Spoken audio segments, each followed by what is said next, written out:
নমস্কার, দ্য রিপোর্টে আপনাদের স্বাগত। বাবাকে হত্যার অভিযোগ ছেলের বিরুদ্ধে।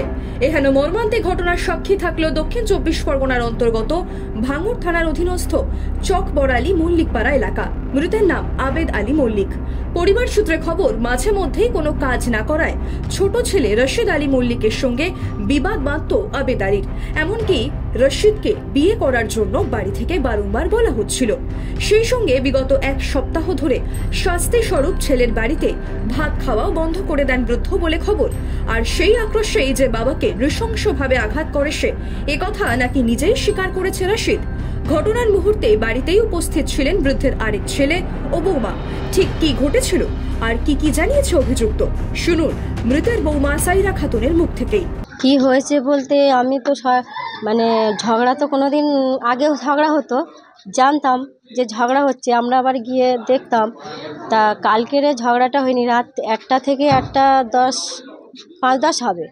আমরা এখন বারান্দায় শুয়ে রয়েছি। আমার শ্বশুর হঠাৎ করে একবারেই ডেকেছে, নজরুল বলে ডেকেছে, ঠিক আছে। এবার আমি উঠেছি, বলি আমার হাজব্যান্ডকে ডেকেছি, বলি তাড়াতাড়ি ওঠো তো, বাবুর গলার আওয়াজ পাচ্ছে। তা উনি তাড়াতাড়ি উঠেছে। এবার আমাদের দুই দিকে দরজা তালা লাগানো থাকে। একটা মেন গেটের দরজাটা খুলেছি, খুলে একটা আওয়াজ পেয়েছি বিশাল। আমি বলি এত রাত্রিরে আওয়াজটা কোথায় তা আসলো, বাবু মনে হয় পড়ে গেছে, ওঠো তো। মানে দেয়ালে যেমন পড়ে গেলে, গম করে পড়ে গেলে যেমন আওয়াজ হয় না, ওরকম আওয়াজ পেয়েছি। তারপরে এই পরের গেটটা খুলেছি, খুলে উনি বাইরে এসে তাড়াতাড়ি করে কোলে করে নিয়েছে, বলে তাড়াতাড়ি এসে, বাবু না মাথা থেকে রক্ত পড়ছে। আমি এসে তাড়াতাড়ি করে চিল্লিছি, উনিও চিল্লিছে। এবার লোকজন সরে হলো, আমার মেজো যাদের ডেকেছি, বড় যাদের ডেকেছি, এই ভেবে অনেকক্ষণ 15 মিনিট ধরে ডেকে সবাই আসলো। এসে তারপরে কিছুক্ষণকার পরে 10 মিনিট পরে আমার ছোটো দেওর দেখেছি এই বাথরুমের ওই দিক থেকে যে মেরেছে, বাথরুমের ওই দিক থেকে দেখেছি এত বড় লাঠি নিয়ে ঘরের ভিতর ঢুকে গেল।